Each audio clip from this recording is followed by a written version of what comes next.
Hello dear students, this is Mr. Hitesh Patel, Assistant Professor LJ Institute of Engineering and Technology.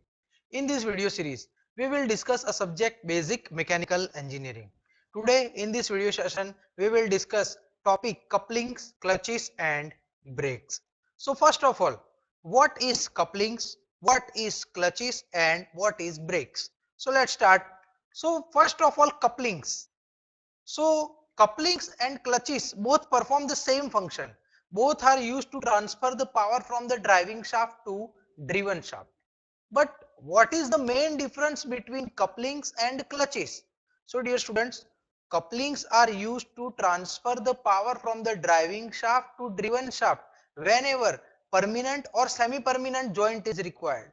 But clutches are used to transfer the power from the driving shaft to driven shaft only when where frequently engage and disengagement of the shaft are required. Okay, and brake are used to reduce the motion of moving machine member. So let's start with the clutches. So first of all, clutch. So we have already discussed that the clutch are used to transfer the power from the driving shaft to driven shaft of the machine whenever frequently engage and disengage of the driving shaft and driven shaft is required. Okay, and the classification of the clutch are mechanical clutches, pneumatic clutches, hydraulic clutches and electromagnetic clutches. Okay, so clutches, mechanical clutches are further classified into positive contact type clutch and friction clutch. And friction clutch, in friction clutch there is a disc type clutch, conical clutch and centrifugal clutches are there. So we will discuss first disc clutch or single plate clutch. So here in this figure you can see that there is two discs, one is driving disc and another is driven disc. Driving disc is fitted rigidly over the driving shaft and driven disc is fitted over the driven shaft with the help of splines so that it can easily move over the driven shaft. Okay, the driven disc is fitted with the spring force. So whenever we applied pressure over that lever with the help of spring force, the driven disc will slide over the driven shaft and it can easily disengage. Okay, and whenever we remove the pressure from the lever, at that time the again due to spring force, that driving disc and driven disc will come in contact with each other and there is transfer of the power from the driving shaft to driven shaft takes place and we can transfer the mechanical work. Okay, so dear students, this type of clutch consists of two flanges.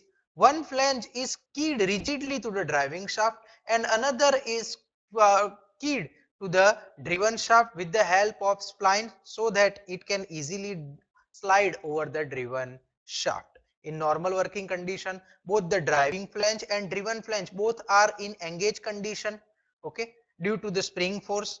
Whenever we does not require to transfer the power, so at that time the driven flange is disengaged from the driving flange with the help of operating lever after applying the pressure over the lever, and single disc clutches are used in automobile when large torque transmission are required. Okay, the next clutch is cone clutch. Okay, the arrangement of cone clutch is similar to the single plate clutch, only the difference is that in single plate clutch we uses disc while in cone clutch we using cone shape. Okay, and the advantage of this cone shape is less operating pressure is required over the lever to engage and disengage of the shaft, or rest all will remains the same. So this type of clutch consists of two cone. One cone is keyed rigidly to the driving shaft and another cone is fitted over the driven shaft with the help of spline so that it can easily slide over the driven shaft.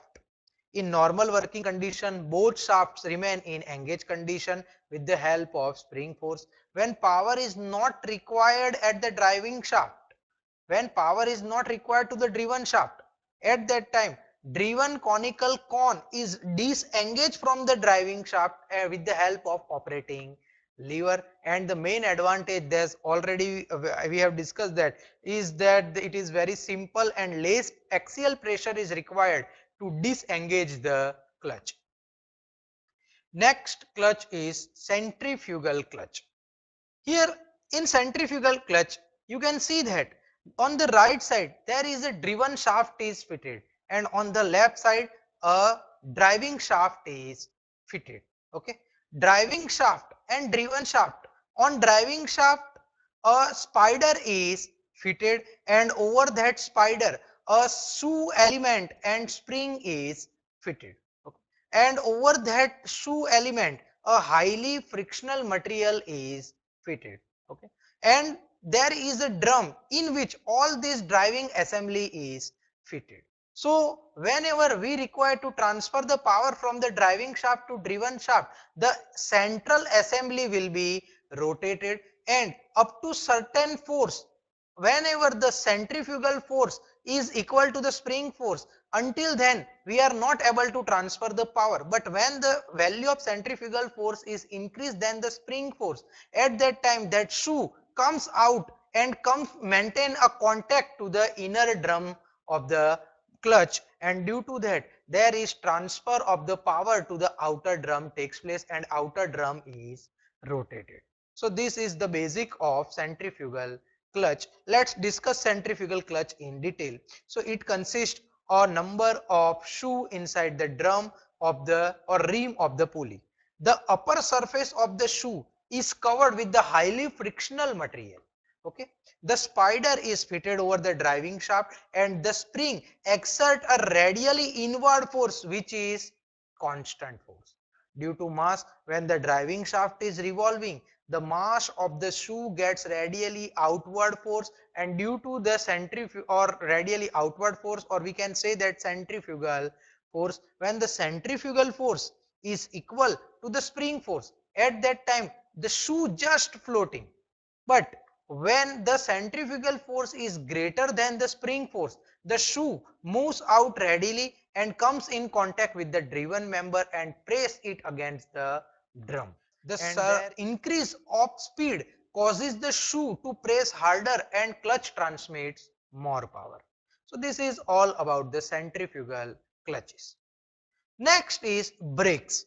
So we have already discussed that the brake is a mechanical device which produces the frictional resistance against the moving machine member in order to slow down or stop the moving machine or motion of the machine. Okay. The brakes are classified as mechanical brakes, block brake, band brake, internal expanding shoe brake, and disc brake. Okay. There are also electrical brakes, hydraulic brakes. Okay. So let's discuss one by one all the mechanical brakes. So first brake is single block or shoe brake.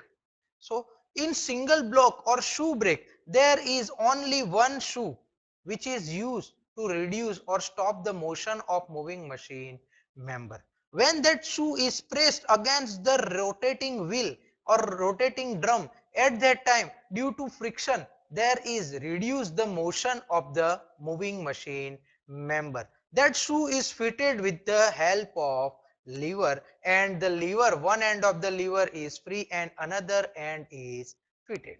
Okay. So this is the basic arrangement of single block or shoe brake. This type of brakes are mostly used in tram cars. Okay. So let's discuss in detail. So first of all, it consists of block or shoe which is pressed against the rim of the revolving brake. The friction resistance between the block and the rim will cause the braking force to act on the wheel, and resulting the rotational speed of the wheel is reduced. This brake is used in railway trains and tram cars, and the Prony brake is the best example of block brake. The next is double block or shoe brake. Here from the name we can easily understand that this type of brake is consists of two shoes which are pressed against opposite direction of the rotating wheel, so that the forces the unbalanced forces will be reduced. With the help of spring, the brake can restore its initial condition, and there is the shoe are separated from the wheel. Okay. So let's discuss this type of brakes. So this type of brake consists of two brakes or blocks or the shoe at the opposite ends of the wheel. This shoe are applied forces on both sides of the wheel and reduces the unbalanced force on the shaft. When force is P applied on the bell crank lever, the spring is compressed and the brake is released. Okay. And this brake is used in electric cranes. The bicycle is the best example for double shoe block brake. Next brake is band brake. Okay. So from figure we can easily understand that the band brake consists of a band which is made from the metallic material.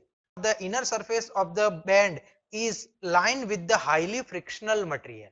Okay. There is one lever is fitted, one end of the band is fitted at point O and another end is fitted at point B.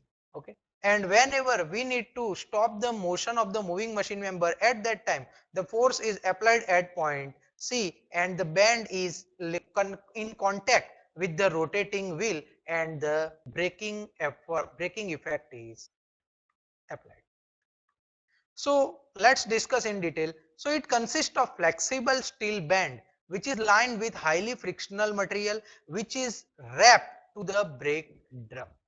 In simple band brake, one end of the band is attached to the fulcrum O and another end is attached to the B. When upward force P is applied at the lever C, the lever turns about the fulcrum pin O and tightens the band on the drum and brake is applied. There are two types of the band brake. One is simple band brake and second is differential band brake. In differential band brake, the end of the band are joined at point A and B to a lever and lever pivoted on the fixed point or fulcrum O. This type of brakes is mostly used in civil construction equipment and rope brake is the best example of band brake. Okay. Next is internal expanding shoe brake. From the name, we can easily understand that this brake is expanding internally. This type of brake consists of two shoe S1 and shoe S2. Both shoe S1 and S2 are fixed at point O1 and O2. The top side of the shoe are covered with the highly frictional material and both shoe are attached with the spring force. Between that shoe, a cam mechanism is fitted and that cam is fitted with the help of operating lever. Whenever we required to apply the brake, the lever will be or force is applied on the lever. Due to that, the cam will change its position and due to that both the shoe are pressed against the rotating drum and due to that the braking effect is applied. Okay. So let's discuss in detail. So it consists of two shoe S1 and S2. The outer surface of the shoe are covered with the highly frictional material. Each shoe is pivoted at one end about the fixed fulcrum O1 and O2 and other rest against the cam. When the cam is operated, the shoe are pushed outward against the drum and the friction between the shoe and drum produces the braking torque and resulting in reduces the speed of the drum. And this type of brake is commonly used in light trucks and motor cars. So this is all about the clutches and brakes. If you have any queries, then you can write down your comments in the comment section. Thank you for watching my video.